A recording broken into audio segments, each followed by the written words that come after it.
तो दिल्ली में प्रदूषण से इमरजेंसी जैसे हालात हैं। ज्यादातर जगहों पर AQI 400 के पार रिकॉर्ड किया गया है।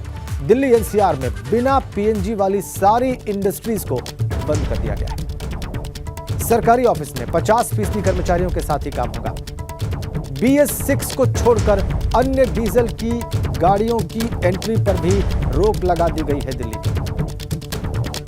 ये चौथे स्तर का जो है ये यहाँ पे कार्यप्रणाली लागू की गई है, जिसके तहत ये निर्णय लिए गए हैं। 50% सरकारी कर्मचारी दफ्तर जाएंगे, बाकी 50% को या तो घर से काम करना होगा या उनकी अल्टरनेट व्यवस्था की जाएगी। गाड़ियां जो हैं, अगर डीजल की बात करें तो BS6 गाड़ियों के अलावा और कोई गाड़ी दिल्ली में अलाउड नहीं होगी, उसकी परमिशन नहीं है। जिन इंडस्ट्रीज में PNG सप्लाई नहीं है वो सब बंद रहेंगे, कामकाज बंद रहेगा और सरकारी ऑफिसेज में सिर्फ 50% कर्मचारी ही पहुंचेंगे। जिस तरीके से भी इसे कंट्रोल करने की कोशिश की जा रही है वो निर्णय लिए गए हैं, लेकिन हालात बद से बदतर होते हुए पिछले कुछ दिनों में बहुत तेजी से बिगड़े हैं। एक के बाद एक निर्णय तो लिए गए, लेकिन उनका असर हुआ नहीं, ऐसा साफ पता चल रहा है। जो असर चाहते थे पॉलिसी मेकर्स, वैसा असर सामने नहीं आ रहा है। हालात बद से बदतर। सुबह 9 बजे के आंकड़े हमने आपको दिखाए AQI के, और ये इमरजेंसी है, ये दम घोंटू इमरजेंसी, और इसीलिए हम इसको दम घोंटू इमरजेंसी लिख रहे हैं। सांसों का संकट खड़ा हो गया है। जितने भी बीमार लोग हैं, खासकर सांस और हृदय रोग के, उनके लिए यह भयावह स्थिति है, उनके लिए यह संकट बहुत बड़ा है। देखिए, डायबिटीज की बीमारी में मौत जो है वो 20% उसके चांसेस हो जाते हैं ऐसी स्थितियों में। फेफड़े का कैंसर है तो उसमें मौत की आशंका 19%, हृदय रोग की स्थिति में भी 18%। तो दरवाजे और खिड़कियां बंद रखें, ऐसी सलाह है जो एक्सपर्ट्स हैं उनकी। जरूरी होने पर ही घर से बाहर निकलें। घर से बाहर अगर जाना ही पड़े तो मास्क अवश्य लगाएं।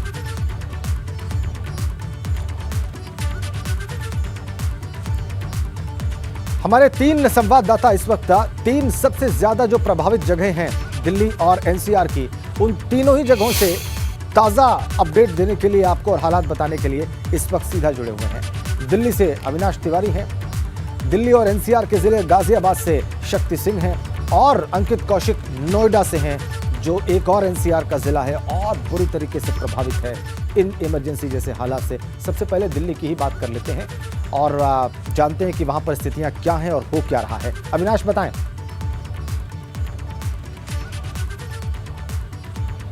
अगर बात करें तो एयर क्वालिटी इंडेक्स इस वक्त 472 है, और मैं इस वक्त कर्तव्य पथ पर खड़ा हूं। पीछे मेरे में तस्वीर दिखाना चाहूंगा कि सारे देश के जो बड़े फैसले लेने वाले व्यक्ति हैं वो यहीं बैठते हैं, चाहे प्रधानमंत्री नरेंद्र मोदी हो, राष्ट्रपति हो, इसके अलावा विदेश मंत्री, वित्त मंत्री और इसके अलावा रक्षा मंत्री, ये वहीं पर बैठते हैं। रायसीना हिल की पहाड़ियों पे आप देखिए किस तरीके से प्रदूषण का जो घना चादर है वो साफ तौर पे नजर आएगा। अमूमन अगर बात करें तो इस पूरे कर्तव्य पथ से अगर बात करें तो रायसीना हिल से लेकर के इंडिया गेट तक नजर आता है, लेकिन महज अगर मैं बात करूं तो 300 मीटर की दूरी पर खड़ा हुआ हूं और राष्ट्रपति भवन ठीक से नजर नहीं आ रहा है। तो ये प्रदूषण का आलम है और हर साल की यही स्थिति है। सुप्रीम कोर्ट हर साल फटकार लगाता है, सुप्रीम कोर्ट हर साल नियम बनाने के लिए कहता है, सुप्रीम कोर्ट हर साल स्मोक टावर लगाने के लिए कहता है, लेकिन यहां पे अगर बात करें तो वो मुकम्मल तैयारियां नजर नहीं आती हैं। साल दर साल बीतते जाते हैं और नवंबर के महीने में कमोबेश स्थितियां ऐसी ही रहती है कि जब दिल्ली की हवा पूरी तरीके से जहरीली हो जाती है और लोग विवश होते हैं कि इस जहरीली हवा में सांस लें, खुद को जिंदा रखें।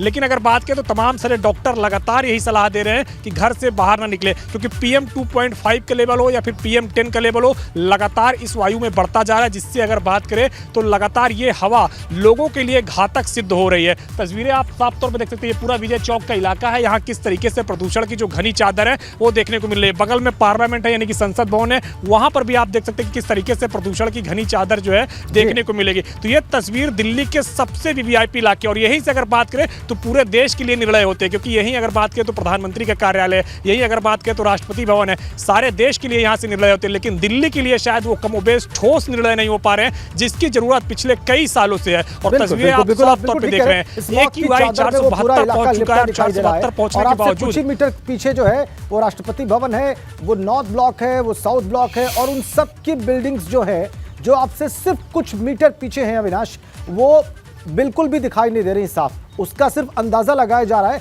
कि वहां पर वैसा कुछ है और ये बता रहा है कि हालात कैसे हैं।